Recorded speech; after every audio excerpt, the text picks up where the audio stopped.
Dr. Elena Carter stood still before the towering glass facade of Hayes Capital. The sunlight shimmered against the pristine windows, but no light could break through the storm swelling in her chest. She was used to the crisp whites of the operating room, the rhythm of heartbeats beneath her skilled hands. But today, there was no stethoscope around her neck, just a navy business dress and a heart beating wildly beneath the fabric. 5 years ago, Elena had walked away from this world, and from the man who ruled it, Julian Hayes, once the center of her universe. Now he was a hardened CEO reigning over a financial empire, and she, without any other choice, had returned to ask him for help, knowing the cost might be far more than financial. Her father lay in a hospital bed awaiting a heart transplant.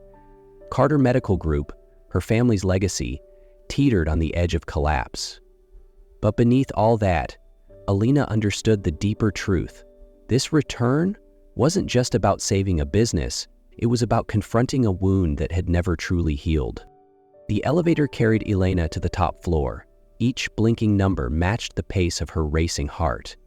When the doors opened, she was met by a sharp-eyed woman, Julian's longtime assistant. "Mr. Hayes is expecting you," she said, leading the way with no hint of warmth. The dark wooden door creaked open. Julian Hayes sat behind a walnut desk, bathed in golden afternoon light pouring from the floor-to-ceiling windows. He didn't look up, not at first, as though she were just another trivial appointment. Elena stepped in, her spine straight, though her legs trembled slightly. "Dr. Elena Carter," Julian said finally, voice low and dry. "Didn't think you'd ever set foot here again." She bit the inside of her cheek. "I didn't come for myself. I came for my father, for Carter Medical Group. We need help, and you're the only one who can provide it." Julian leaned back, his steel gray eyes slicing through her. "And why would I help you? After everything you did?" Elena said nothing. 5 years ago, she'd walked away without explanation because his mother, Vivian Hayes, had threatened to destroy her family and revoke her medical license. But Julian never knew, and if he did, would he even believe it? She steadied her breath. "Because you can. This isn't a plea. It's an investment opportunity. If you want a full restructuring plan, I have one ready." Julian laughed, a hollow, humorless sound, still sharp as always. "But I don't buy pretty speeches." He stood and walked toward her, each step tightening the air around them. "I'll help, but I want something worth my price." Elena's breath caught. "And what is your price?" Julian stared her down. 1 year. "You'll be my wife, on paper, and you'll give me a child." "You're not serious," she whispered, taking half a step back. Julian didn't blink. "You need money. I need stability, to silence the board after last year's scandal. A wife, a child, a perfect public image. It benefits us both." Each word hit like stone against her chest. As a doctor, she had sworn to preserve life, to uphold dignity, not to turn her body into a bargaining chip. But Julian's gaze remained cold, unmoving. He wasn't begging. He was making a deal. Elena turned toward the window. The city lights shimmered beneath the waning sun, distant like a world she no longer belonged to. She thought of her father, lying in a hospital bed, waiting for one final hope. She thought of the nurses, doctors, and staff at Carter Medical, counting on her to fight. She turned back to him, eyes unflinching, her voice sharp as steel. "I have conditions. After 1 year, I leave. No strings. If I choose, I retain custody, and you restructure Carter Medical completely, not just a loan." A flicker of a smile curved at Julian's lips. "You still know how to play the game." He pulled a file from his desk drawer. "My lawyer will draft the contract, but remember this, Elena. Once you sign, there's no turning back." Elena wanted to scream, to tell him that 5 years ago she hadn't walked away for selfish reasons, that his mother had cornered her with power and fear. But she said nothing. What good would the truth do when Vivian Hayes still loomed like a shadow over their lives? "You don't know anything," she whispered, hoarse. Then she signed. The black ink bled into the page like an open wound. She slid the contract toward him. "It's done. Are you satisfied?" Julian flipped through the pages, eyes never leaving her face.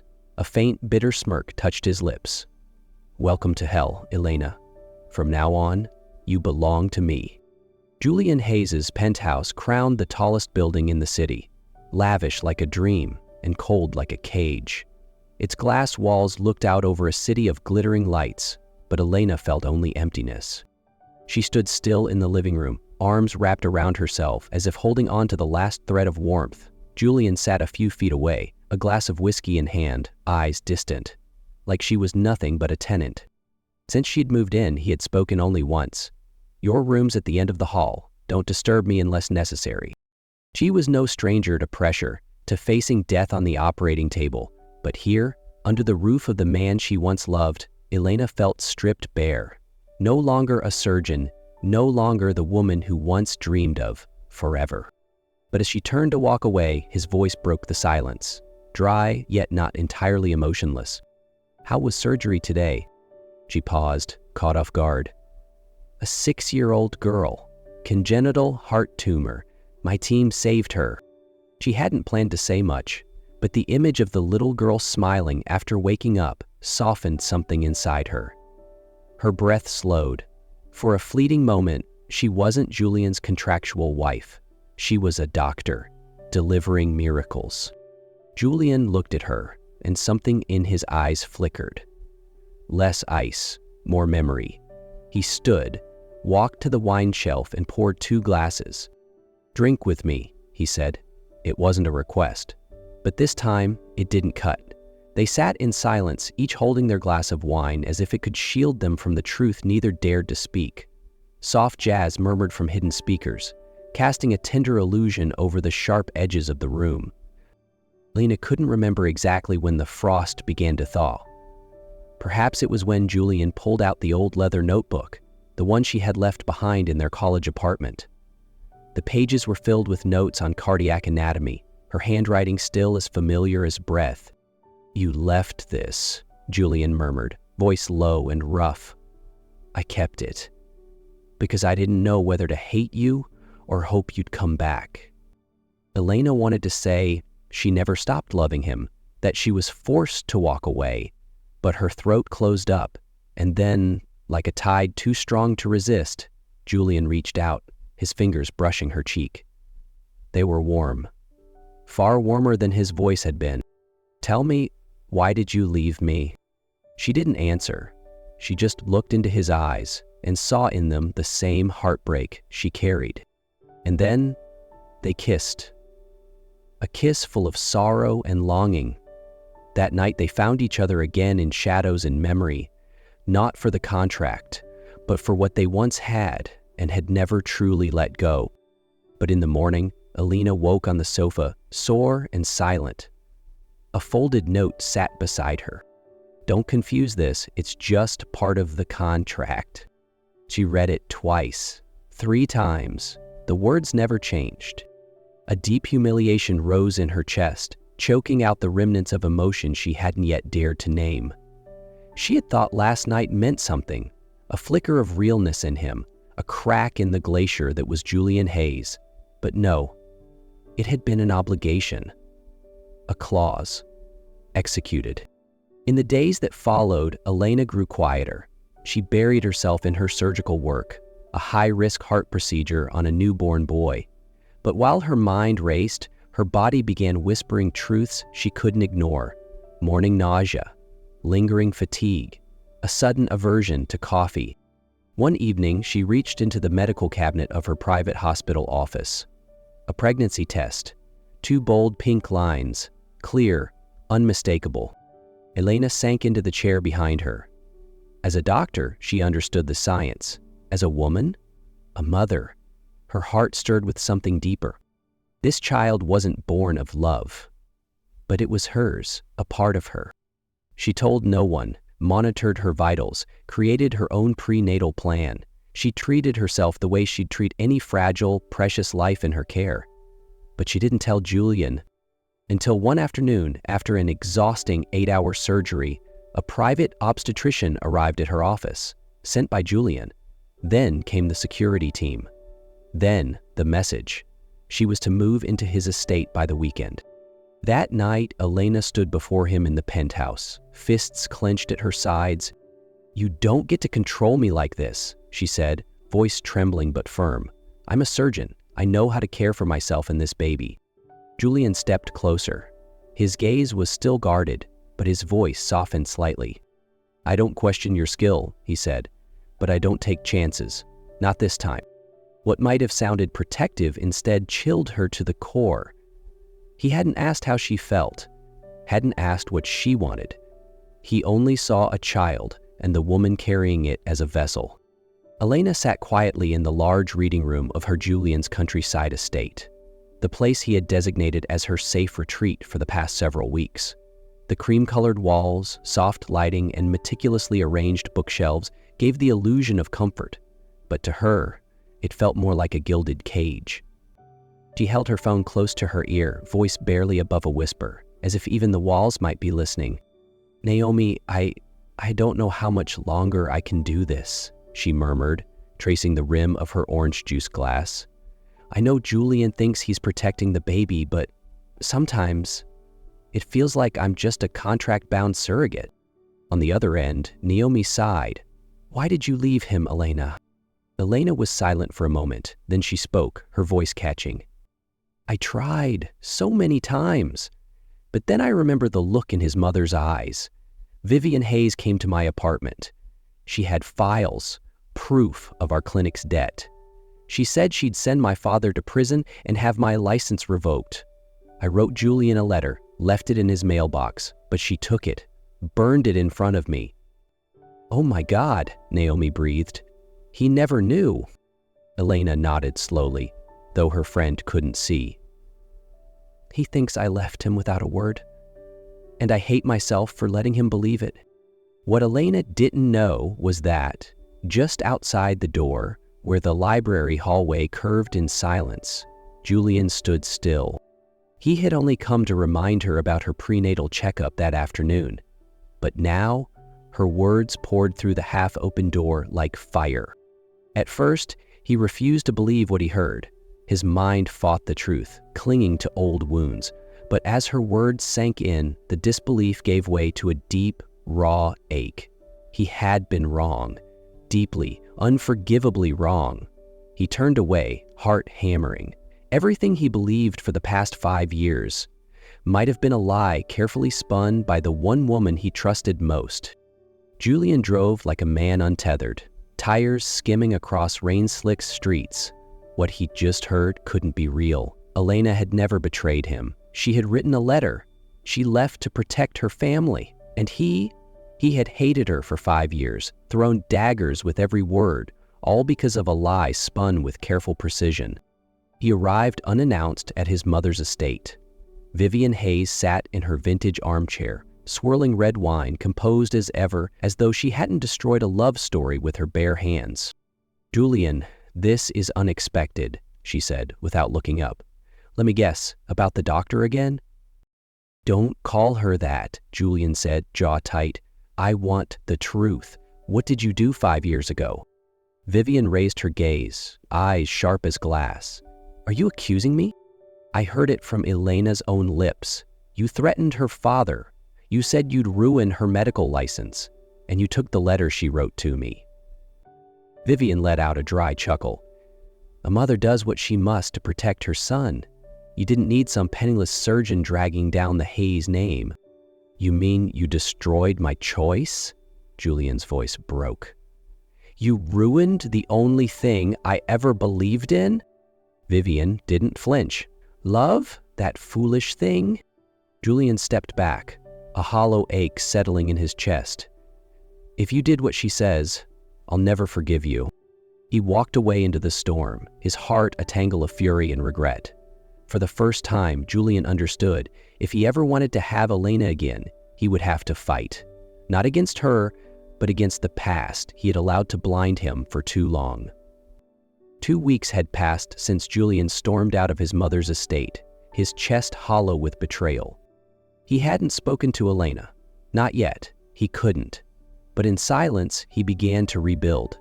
He reopened investigations, tracked financial threads connected to Carter Medical, dug through his mother's legal history, and day after day, he watched Elena from afar, silently, reverently, as if distance could become redemption. Elena didn't know. She immersed herself in surgery, in routine, in silence. The pregnancy had reached week 36. The twin girls inside her moved more every day, as if reminding her that time waits for no one. Then came the storm. Snow slammed into the city hard and fast. As she left the hospital after a long shift, pain seized her belly. Her water broke in the hallway. Labor came swiftly at St. John's. Dr. Naomi stayed by her side, shouting orders. "She's carrying twins, history of hypertension. Prepare for transfusion." Julian got Naomi's call and drove through the blizzard, heart pounding like the wind outside. Down the corridor, Julian sprinted into the hospital, snow clinging to his coat. He had dropped everything, driven through the blizzard, heart pounding with panic. Naomi met him in the hallway, pale. "She's in labor." "But she's hemorrhaging. We're doing everything we can." Julian didn't wait. He burst into the delivery room, ignoring the nurses' protests. Elena lay motionless, her face ghostly pale, blood spreading across the sheets. Machines screamed. He dropped to his knees, grabbed her cold hand. "Elena," he choked. "Don't leave me. I was wrong. I love you. Please, stay alive." For them. And then the cries came. One, then another. 2 baby girls. But Julian didn't look at them. His eyes stayed on the woman who had once been his everything. In that moment, all the power in the world meant nothing, except for the chance that she might live. Morning light spilled through the maternity ward's windows, casting a soft glow across Elena's pale but peaceful face. 2 weeks had passed since the snowstorm nearly took her life. She had survived, but something inside her had been broken long before that night.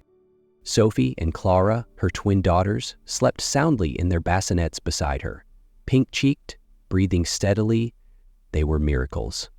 Elena looked at them with quiet love and fierce resolve.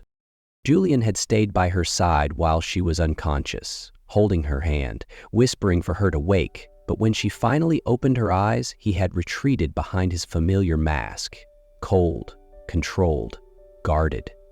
As if the words he spoke during the storm were nothing more than a moment of weakness. Elena knew the truth. She had fulfilled the contract, and now she needed freedom, not just for herself, but for Sophie and Clara, innocent souls who deserved more than to grow up inside a glass-walled estate, wrapped in silence and control. She called Naomi. "I have to leave," Elena said calmly. "Far from here, for them, and for me." Naomi understood. She didn't ask questions. Elena penned a short note and left it on the hospital desk. No explanations, no apologies. "Julian, I kept my promise. Let me go." Elena. 3 days later, in the early morning mist, a car pulled away from St. John's Hospital, carrying a mother, her daughters, and a heart, quietly stitched back together with pain and hope. Autumn in Portland painted every corner of the city in soft gold. Maple leaves drifted like whispers. Start over. Elena lived in a modest apartment near the park, using the name E.C. Rowan. No more operating rooms, no lab coats. She had stepped away from medicine to raise her daughters in peace and to find herself again. By day, she walked Sophie and Clara through quiet paths around the lake, visited used bookstores, and hummed lullabies. By night, when the girls slept, she painted. It was the only way she could breathe. Her canvases spilled emotion, hands reaching, pulsing hearts, snowstorms, and eyes the color of memory. She signed her work EC and quietly submitted them to a small gallery in Portland's art district. No one knew the artist had once held lives in her hands. Meanwhile, in New York, Julian stood in the now empty room where Elena had once slept. Her letter still rested on the desk. He had searched obsessively, called every hospital, hired investigators, chased every thread, but Elena had vanished like she'd never existed. He went to Naomi. She met his gaze and said only one sentence. She needs space. Let her have it. But Julian couldn't. He had lost her once to pride. This time, he would lose everything if that's what it took, just to find the 3 girls who had become the very rhythm of his heart. 3 months passed. Julian hadn't stopped searching. Each morning, he woke in the cold silence of his penthouse, his gaze drifting to the empty crib. Each day blurred into the next, hollow with the ache of something vital lost. One afternoon, while visiting an old friend in the art world, he stumbled upon a local Portland exhibit catalog. A single painting caught his eye, a woman's hand reaching for 2 tiny ones, framed by a snowstorm. At the bottom corner in delicate ink were 3 initials, E.C.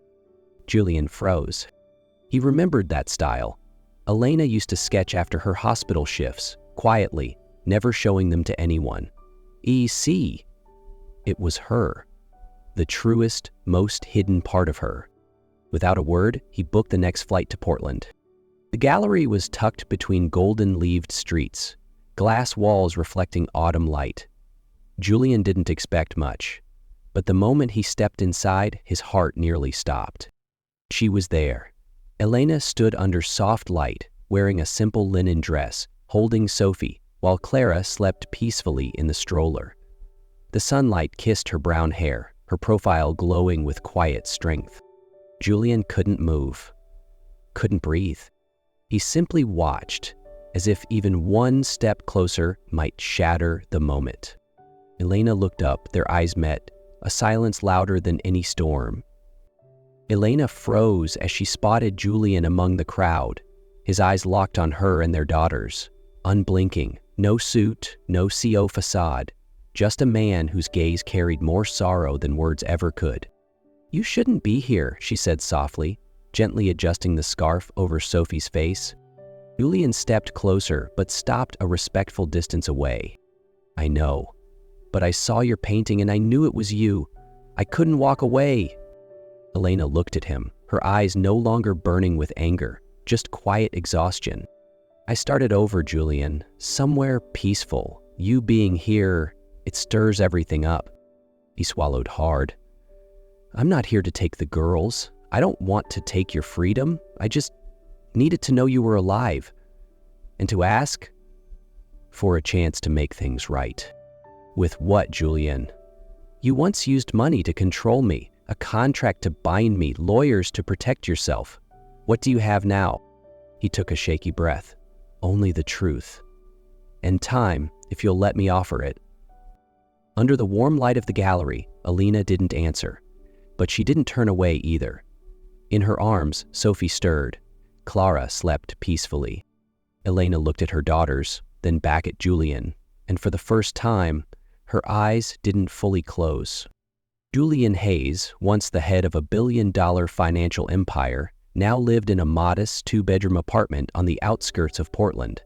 No assistants, no driver, no boardrooms of glass and steel.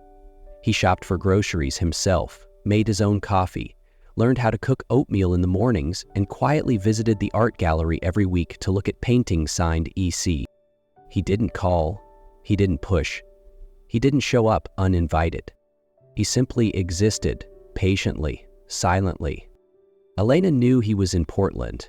The city was too small to miss the familiar tall frame passing a bakery or wheeling a bike through the park.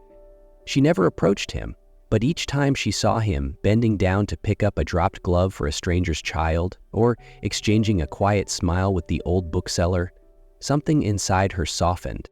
He had changed, no longer the man who commanded. He was learning how to listen, even when she said nothing at all. Late at night, Elena left the gallery after an exhibition that had lasted over 8 hours. The winter wind cut through her thin coat, making her shiver with each gust. She let out a sigh, clutching a folder of artwork drafts tightly in her hands, her eyes heavy with exhaustion. Then, at the far end of the glass corridor, she saw a familiar silhouette. Julian. He leaned against the stone railing. No phone, no bodyguards. In one hand, a container of hot soup. In the other, a thick gray coat, the one she'd left in his car months ago. "You always forget to dress warm," he said gently, no hint of judgment. Elena paused. She didn't ask why he was there. She didn't ask how long he'd been waiting. She just nodded, stepped forward, and took the coat. "Thank you. I wasn't sure if you'd eaten yet, so..." He offered the soup. "Just vegetables, but it's warm." She accepted it, the warmth seeping into her palms, and deeper, into something far more fragile inside her. She hesitated, then opened the door to her small apartment. The golden light spilled softly across the threshold. "If you're not busy, would you like some tea?" Julian looked up, surprised for a moment. Then he smiled, not triumphant, not expectant. "I'm free," he said simply. The door closed gently behind them, and for the first time between them, there was no contract, no past debts, only silence. Just enough to begin again. The next morning, Elena woke earlier than usual. Soft sunlight poured through the curtains, warming the wooden floor and something inside her. Julian had left before dawn, but on the kitchen table, he'd left a small handwritten note. "Thank you for letting me stay, Jay." She held the note in her fingers, heart quiet, no promises, no expectations, just gratitude, as light as breath. And it was that simplicity that made her chest tighten. The entire day, Elena couldn't fully focus. She couldn't forget the way he cradled Clara, his arms unsure but careful. It wasn't the image of a CEO. It was the image of a man learning how to love, slowly and sincerely. That evening, after Sophie and Clara had drifted to sleep, Elena stood before the mirror. She was no longer the woman from 5 years ago, the one forced to leave. Nor was she just a single mother surviving. She was Elena Carter, doctor, mother, and a woman with the right to choose. And tonight, she wanted to choose. She picked up her phone. For the first time, she was the one calling Julian. When he answered, his voice was surprised. "Elena?" She didn't say much, just one sentence. "Are you free tomorrow? I want you to have dinner with us."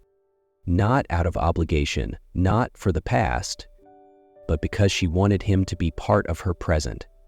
Dust settled softly over the small house near Portland's Park. The breeze carried the scent of pine and the sound of children's laughter into the kitchen, where Elena was chopping vegetables. She glanced out the open window. Julian was pushing Clara's stroller, while Sophie clung to his leg, begging to be picked up. No more contracts, no more conditions, no more silence dressed as control. Just a family, imperfect but real. Julian fumbled while feeding the girls, spilling porridge on his shirt, frantically wiping it with his sleeve. Elena laughed, her eyes warm in a way that even surprised her. She wasn't guarded anymore, no longer cautious. Because the man in front of her was no longer the cold CEO. He was a father learning to love, and a partner willing to step back so she could move forward. That night, after the twins had fallen asleep, they sat outside on the porch, hand in hand, watching the stars. "Elena," Julian whispered, "if you'll let me, I'd like to stay, not to fix things, but to build, slowly, honestly." She turned to him, didn't answer with words, just rested her head on his shoulder and nodded. And in that moment, there was no ending, only a beginning, not of redemption, but of choice. A love once shattered, now rebuilt by her will, her timing, and her choice, to open the door again, not for the past, but for the future she would write.